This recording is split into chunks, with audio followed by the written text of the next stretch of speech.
అందరికీ నమస్కారం. ఇవాళ మనతో ప్రముఖ ఆధ్యాత్మికవేత్త కృష్ణ భక్తులు డాక్టర్ ముల్లపూడి సత్యనారాయణమూర్తి గారు మనతో ఉన్నారు. వారితో మాట్లాడదాం. గురుగారు నమస్కారం. నమస్కారం మనకంటే కృష్ణ. గురుగారు, కృష్ణుడు లీలలు చాలా గొప్ప అని అంటూ ఉంటారు. అంత గొప్ప లీలలు కలిగిన కృష్ణుడు మరి గోపికలు స్నానం చేస్తుంటే చీరలో ఎందుకు లాక్కుని వెళ్ళాడు గురుగారు? దీనికి కారణం ఏంటి? శ్రీకృష్ణుడు పరమాత్ముడు, లీలామానుష విగ్రహుడు, is a romantic man, god of love. అంటే ప్రేమకు దేవత. రాధమ్మ తల్లి ప్రేమకు దేవత, గాడెస్ ఆఫ్ లవ్. వీళ్ళు జనాన్ని కొట్టుకు చావకుండా ఒకళ్ళొకళ్ళు చక్కగా ప్రేమించుకోండి, ఒకళ్ళొకళ్ళు అభిమానంగా ఉండండి. తండ్రి కూతురు మధ్య పుత్రవాత్సల్యం ఉండాలా, తండ్రి కొడుకు మధ్య పుత్రవాత్సల్యం ఉండాలా, తల్లి కూతురు మధ్య ప్రేమ వాత్సల్యం ఉండాలా, స్నేహితులు అంతా వసుధైక కుటుంబాన్ని నిర్మించాడు. అంటే అందరూ హ్యాపీగా ఉండాలి అన్నదే కృష్ణతత్వంలో అర్థం. అందుకని ఇక ఈ గోపికలు ఇవన్నీ కూడా చిన్న చిన్న పిల్లల డౌట్లు అనమాట. మామూలుగా హేతువాదులు వాళ్ళు ఏం చేస్తారంటే పాపం వాళ్ళకి తత్వం తెలీదు, ఏదో అడగాల కాబట్టి ఏదో అడిగేస్తూ ఉంటారనమాట. శ్రీకృష్ణుడు యొక్క తత్వాన్ని కనుక మనం తీసుకుంటే ఈ గోపికల చీరలు ఎత్తుకు వెళ్ళిపోయినప్పుడు ఆయన వయసు 6 సంవత్సరాలు, చిన్నపిల్లాడే ఆయన ఎవరంటే అసలు ఈ ఆడవాళ్ళు ఎవరు అసలు అంటే శ్రీకృష్ణుడేమో పరమాత్మ. రామావతారంలో వీళ్ళు 16 ఋషులు అనమాట. వీళ్ళు 16,000 మంది గోపికలు కూడా ఋషులు. వాళ్ళు రామ అవతారం అంటే ఎలా ఉంటాడు అనుకుంటున్నావు? రంజింపజేసేటటువంటి అవతారం రాముడు. పురుషుల్ని కూడా రంజింపజేశాడు. అబ్బా ఏమున్నాడు రా అని. ఇప్పుడు నందమూరి తారక రామారావు గారిని చూడగానే అబ్బా ఏం అందగాడు అంటారు ప్రతి ఒక్కళ్ళు. అందువలన అలాగా ఏం అందగాడంటే భౌతికంగా కాదనమాట, మనస్సు ఆంతర్యం. శ్రీకృష్ణుడిది చాలా మంచి హృదయం. అంటే పరమాత్మ కాబట్టి వాడు నేను శత్రువు, నేను కృష్ణుని వేసేస్తానని దగ్గరికి వెళ్ళినాడు కూడా కృష్ణుని ప్రేమించేస్తాడు వెళ్ళి. కాబట్టి ఈ ఋషులంతా కూడా అడుగుతారు, రామ పురుషుల్నే రంజింపజేసేటటువంటి రూపాన్ని కలిగినటువంటి నిన్ను ఒక్కసారి మేము ఆలింగనం చేసుకుంటాం కృష్ణ అని అడుగుతాడు. ఆలింగనం చేసుకుంటామంటే రాముడు ఏమంటాడు, నో, ఈ అవతారంలో నేను సీతాదేవి ఒక్కతే నా భార్య, తండ్రి మాట పిల్లలు వినాలని, పితృవాక్య పరిపాలన చేయాలి, తమ్ముళ్ళతో ఎలా ఉండాలి, ఇలాంటి కొన్ని రూల్స్ ఉన్నాయి. వాటి కోసం నేను వచ్చాను, ఒకే మాట ఒకే బాట. ఈ ప్రేమతత్వం అంతా నెక్స్ట్ జన్మలో మీకు ఇస్తా ఛాన్స్ అన్నాడు. అందుకని గోపికలంతా కూడా, ఈ ఋషులంతా కూడా గోపికలు పుట్టారు. లేకపోతే కృష్ణుడితో పక్కన డ్యాన్స్ వేసేయడానికి అంత అదృష్టవంతులమా మనం? అసలు కృష్ణుడు పుట్టిన కాలంలో మనం కూడా ఉన్నాం, కానీ కేర్ అడ్రస్ లేని వాళ్ళం మనం. ఎక్కడున్నాం కూడా తెలియదు మనం. కానీ పట్టాం మనం. ప్రతి జీవి కూడా శ్రీకృష్ణుడి కాంటెంపరీస్ మనం కృష్ణుడికి. అదే అలా కంటిన్యూ అవుతూ వచ్చామన్నమాట.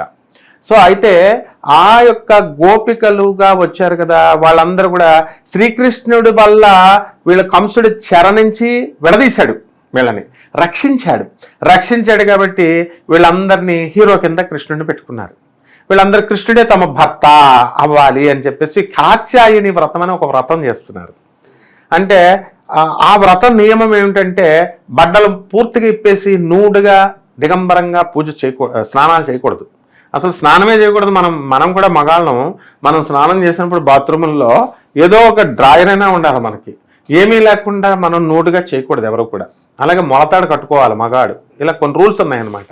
అప్పుడు ఆ కాత్యాయని వ్రతాన్ని వీళ్ళు చేస్తుంటే, బట్టలు లేకుండా చేస్తుంటే ఆ వ్రతం భంగం అవుతుంది, నియమం, వ్రతం ఫలించదు. కాబట్టి శ్రీకృష్ణ పరమాత్మ వాళ్ళ చేత బట్టలు వేయించి చేయాలి. కాబట్టి శ్రీకృష్ణ పరమాత్మ చెట్టుపైన వెళ్ళి వాళ్ళ చీరలన్నీ తీసేసుకున్న తర్వాత మా చీరలు మాకు ఇచ్చేయండి అని సిగ్గుతో ఇలాగా దాచుకుంటూ ఉంటారు, అడ్డులు పెట్టుకుంటూ తమ స్తన్యాలని వీటిని కూడా. అసలు స్వామి చూడండి ఏముంది? స్వామి మన తండ్రి, ఆయన మనకు జన్మనిచ్చింది. దేవుడు చూడండి ఎవరు ఉండరు. నీకు ఈ విషయంలో ఒక కథ చెప్తాను. ఒక గురువు గారి దగ్గర 3 స్టూడెంట్స్ ఉంటారు. అరే ముగ్గురికి 3 అరటిపళ్ళు ఇచ్చి, అరే మీరు ఎవరు చూడకుండా తినేసి వచ్చేయండి రా అంటే, ఒకడు ఏం చేస్తాడంటే గోడ పక్కకి వెళ్ళి తినేసి, గురుగారు నేను గోడ పక్కకి వెళ్ళి తినేసానండి, ఎవరు చూడలేదండి అని ఒకడు తినేస్తాడు. ఇంకోటి కొంచెం గదిలోకి వెళ్ళి దాక్కుని తినేసి వచ్చి, గురుగారు నేను గదిలో ఎవరు చూడలేదండి, నేను తినేసి వచ్చానండి అని వస్తాడు. ఒక్కడు మాత్రం అరటిపండు వెనక్కి తెచ్చేస్తాడు. ఏమిట్రా నువ్వు తినలేదంటే, అమ్మో ఎక్కడికి వెళ్ళినా సరే దేవుడు చూస్తున్నాడు సార్ అని చెప్పేసి ఇస్తాడు. వీడు ఒక్కడికే వేదాంతం అర్థమైందిరా నాయన అని గురువు, నువ్వు ఒక్కడవే పాస్ రా అంటాడు. అలాగా శ్రీకృష్ణుడు చూడనిది ఏమిటి? పరమాత్మ చూడనిది ఏమిటి? పరమాత్మ దగ్గర సిగ్గు, లయ ఇవన్నీ వదిలేయాల మనం. కాబట్టి మోహం వదిలేయాల.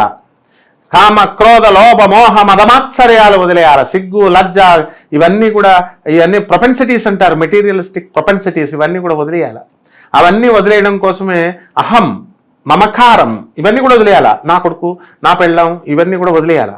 సో అందుకని మమకారాలు ఉండకూడదు. అహంకారం, నేను చాలా గ్రేట్, ఏమిటి గట్టిగా చచ్చేటప్పుడు ఒక చిన్న జ్వరం వస్తే మన బాడీ కూడా ఇలా కదలదు అనమాట. స్వామి ఒక్కసారి ఇలా పెరాలసిస్ స్ట్రోక్ ఇలా ఇస్తే చెయ్యి కదలదు. అప్పుడు దాకా నేను మైటీ హీరో అలెగ్జాండర్ నన్ను బిల్డప్ ఇచ్చింది, నేను నిమిషంలో చెయ్యి లేపలేను కృష్ణ అంటాం. బోళ్ళంతమంది గోండాలను చూశాను, బోళ్ళంతమంది ధనవంతులను చూశాను, బోళ్ళంతమంది చదువుకున్న వాళ్ళని చూశాను. గొప్ప కూలిపోతాం మనం దేవుడు కరుణ లేకపోతే ఒక్క సెకండులో. అలాంటి కృష్ణుడు వీళ్ళు అహాన్ని వదిలేయండి, సిగ్గును వదిలేయండి అని అంటే, అందుకనే స్వామి ఏమంటాడు, మీరు చేతులు ఇలా పైకెత్తి సరెండర్ అయ్యి కృష్ణ నన్ను పిలిస్తే నేను ఇస్తా అంటాడు. అందుకనే ఆ కండిషన్ పెట్టాడు. అప్పుడు వాళ్ళు ఏం చేస్తారు, మొదట్లో సిగ్గుబడి ఇలా దాచుకొని అలా దాచుకొని తర్వాత ఇలా చేయి పైకెత్తి ప్రార్థిస్తే అప్పుడు కృష్ణుడు బట్టలు ఇచ్చేస్తాడు. అప్పుడు ఆ బట్టలు కట్టుకుని వాళ్ళు స్నానం చేసి ఆ కాచాయన వ్రతాన్ని చేసి శ్రీకృష్ణుని భర్తగా పొందుతారు. ఇక్కడ భర్త అంటే ఏమిటి, భరించేవాడు భర్త. మామూలు మన మానవ భాషలాగా మనకు అవయవాలు ఉన్నాయి, ఆయనకి దేవుడికి అవయవాలు ఉంటాయి, మనకి భర్త ఉన్నాడు, మనకి దేవుడికి భర్త ఉంటాడు. ఇలా రిలేషన్ మనకి ఎలా రిలేషన్ ఉంటాయో, మనం టూత్పేస్ట్తో బ్రష్ చేసుకుంటాం, ఆయన కూడా కృష్ణుడు కూడా టూత్పేస్ట్తో బ్రష్ చేసుకుంటాడు అనుకుంటాం. దేవుడికి ఏమి ఉండవు. దేవుడు ఆకారుడు, దేవుడు నిరాకారుడు. అంటే కావాలంటే రూపం తెచ్చుకోగలుగుతాడు, లేదనుకుంటే నిరాకారుడు, రూపం ఉండదు.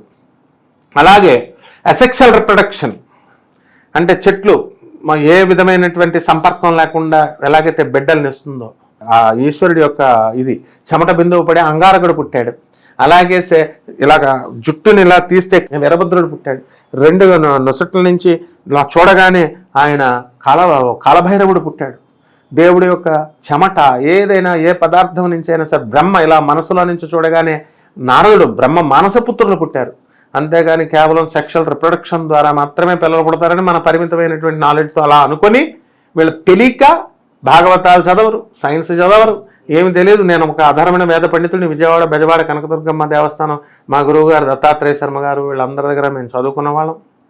అలాగే నేను ఐఐటిలో మెడ్రాస్లో నేను ఒక పిహెచ్డి చేసినటువంటి ఒక ప్రొఫెసర్ని నేను ఫిజిక్స్లో, ఇంజనీరింగ్ ఫిజిక్స్లో. కాబట్టి మనం ఆ బ్యాలెన్స్ని సమన్వయపరుస్తాం. మా గురువు గారు పురాణ పండిత రాధాకృష్ణమూర్తి గారు మొత్తం మహానుభావులంతా కూడా నేర్పి అంత లర్న్డ్ స్కాలర్స్ కాబట్టి వాళ్ళ మెటాఫిజిక్స్ని మనకు నేర్పుతారు, మనకు అర్థమవుతుంది.